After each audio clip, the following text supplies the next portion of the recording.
Assalamualaikum warahmatullahi wabarakatuh. Salam santri sampai mati. Gus Baha menegaskan bahwa Islam menyuruh kita selalu ingat akan kematian, namun tidak juga menjadikan kita tidak bersemangat menjalani hidup. Justru kita harus memanfaatkan sisa umur kita untuk berbuat baik, lebih bersemangat dan giat menjalani ibadah. Kenapa? Karena mati itu butuh bekal.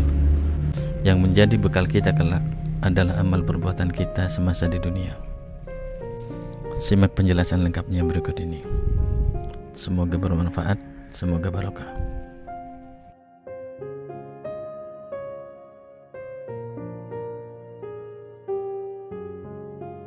Jadi ingat mati itu justru dengan cara mencintai hidup. Karena hidup ini adalah bekal kita untuk sanggup ketemu Allah Subhanahu wa Ta'ala. Kalau tidak bisa berbuat baik sama orang lain, yang penting tidak mengganggu orang lain. Itu juga fa'innaha shadaqatun minka ala nafsik. Itu ya bagian dari sedekah kamu. Semua orang tahu lah pasti mati itu. Cuma inginnya mati itu kan macam-macam. Inginnya ya setelah kaya, setelah mapan, terus menangi anaknya mapan, cucunya mapan. Terus itu pun sebetulnya ada siap mati juga. Tapi ya tetap mati itu. Saya akan cerita yang lucu-lucu ya supaya nggak tegang ya menghadapi kematian.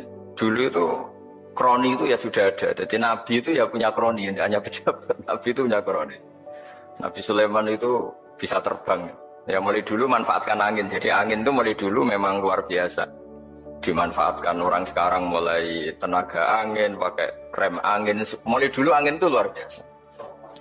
Nah itu teman dekatnya Nabi Sulaiman tuh ya agak sopan tuh bilang gini. Itu Pak Nabi itu kalau nanti ada malaikat Israel, saya pinjam anginnya, supaya tidak bisa ngejar saya. Jadi mulai dulu, tidak hanya pejabat, Nabi pun ya punya teman yang agak-agak gimana.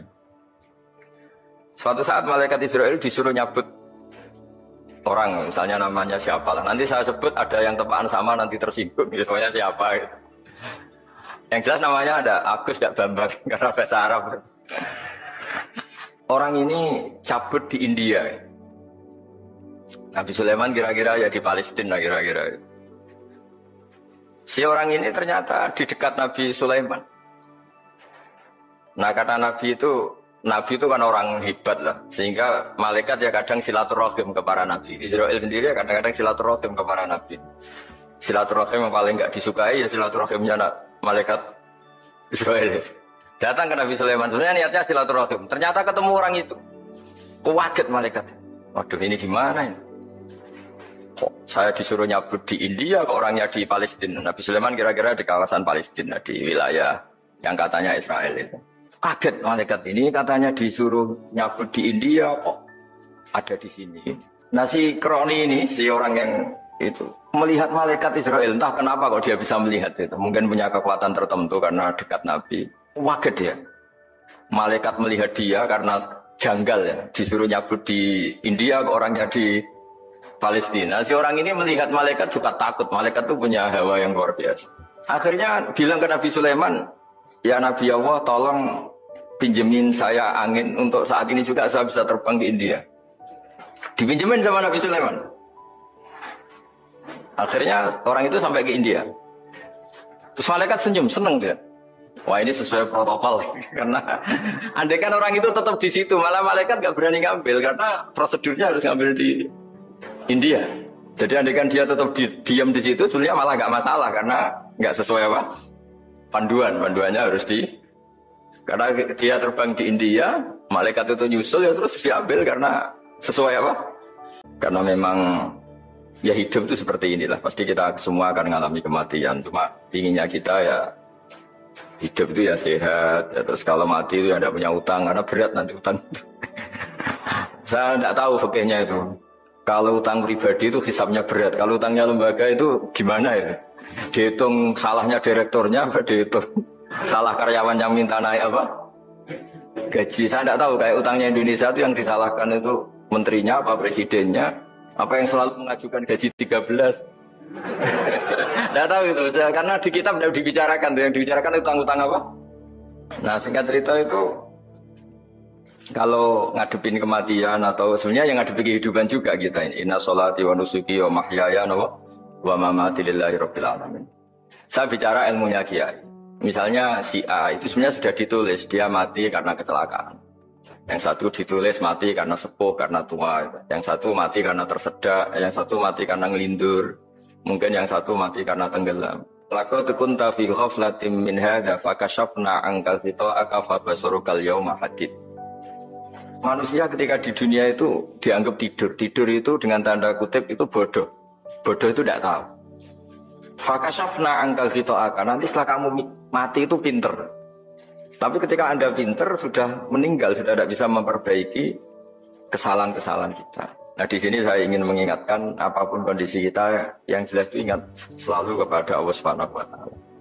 Caranya ingat gimana? Kata Nabi, kamu bayangkan musibah yang lebih ekstrim, kamu akan tahu yang kamu alami itu ahwan wa aisar, yang kamu alami itu ringan sekali. Ringan seringan-ringannya.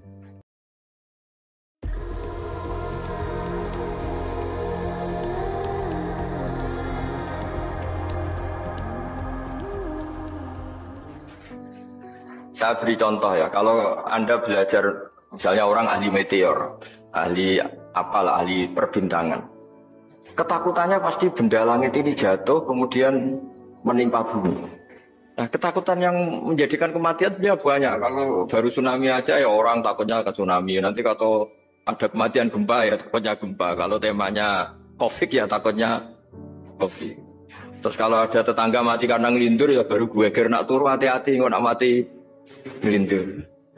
Nah masalahnya kan kita nggak tahunya itu. Ya tadi takutnya COVID ternyata catatannya itu mati kecelakaan. Takutnya kecelakaan ternyata matinya itu ngelindur. Kan kita tidak pernah tahu. Dari tidak pernah tahu itu kemudian agama datang dengan anjuran sudahlah kamu tawakal bahwa semua urusan kamu di tangan Allah Subhanahu wa taala. Inna sholati wa nusuki wa mahyaya wa mamati lillahi rabbil alamin la syarikalah. Yes, ibadah kita, sholat kita, hidup kita, mati kita semua di tangan Allah Subhanahu wa taala. Kenapa saya membuat atau menyarankan ya supaya orang berpikir demikian, supaya bersyukur bahwa kita ini dihimpit, disekelilingi penyebab kematian tadi. Kalau kita ahli meteorologi mungkin takutnya itu asteroid jatuh, terus kemudian meteor jatuh yang nggak habis digesek oleh sistem alam, terus macam-macam. Yang ahli gempa juga takutnya gempa, yang ahli tsunami takutnya tsunami, yang ahli sosial takutnya Indonesia chaos, kemudian saling bunuh, saling dan sebagainya dan sebagainya. Nah dengan keadaan seperti ini kita ini baik sekali. Bukan sekedar baik sekali. Kita tidak mengalami chaos sosial, kita tidak mengalami likuifaksi, kita tidak mengalami benturan benda langit di bumi kita. Karena itu sekali terjadi, bukan 1-2 lagi, tapi habis seluruh Indonesia, mungkin seluruh dunia. Nah di sini cara Allah membuat kita selalu bersyukur bahwa hal-hal itu tidak terjadi. Jadi ada sebuah ayat yang Allah selalu mengingatkan, Aamin tuman fis sama ayakhsifa bikumul ardo fa idza hiya tamur. Kamu boleh sekali-kali berpikir, bumi ini justru potensinya itu likuifaksi, potensinya itu hancur karena di bawah itu ada magma, ada minyak, ada macam-macam. Ini kan di bawah ini kan ngerongkong cara Jawa itu karena diambilin terus. Pira-pira diambil ya ini ya ono masih bisa dipakai. Belum sistem bumi sendiri, wafil arti kita mutajawirat, bumi sendiri itu berupa lempengan-lempengan. Setiap saat itu potensinya geser, sekali geser ya jadi gempa. Terus belum benda langit yang potensinya juga jatuh, sekali jatuh ya habis. Jadi yang kita ini dikepung sekian potensi yang bisa menghancurkan kita. Tapi nyatanya, mulai Nabi Adam sampai sekarang tuh ada kehidupan, ada khayal. Sing Joko yang pengen payu rabi, mungkin sing wis payu rabi yang mbok kepengen boraro, macam-macam lah. Tapi yang jelas itu wong dikepung kematian koyo khayalnya masih. Ada datil asbab wal mautu wahidu. Sebab kematian bisa macam-macam, tapi kesimpulannya tetap saja namanya mati. Islam itu mengajarkan aksiru min dzikri hadhimil ladzat. Kamu harus banyak ingat mati. Tapi uniknya Islam itu menyuruh ingat mati itu disuruh justru semangat hidup. Karena kita butuh bekal itu. Jadi kalau kamu ingat mati itu jangan terus loyo, terus nunggu takdir mati itu enggak, malah disuruh semangat. Jadi ingat mati itu justru dengan cara mencintai hidup. Karena hidup ini adalah bekal kita untuk sanggup ketemu Allah Subhanahu wa taala. Kalau tidak bisa berbuat baik sama orang lain, yang penting tidak mengganggu orang lain. Itu juga fa innaha shadaqatun minka ala nafsik, itu ya bagian dari sedekahkan. Jadi ibadah itu gampang sekali, mudah sekali.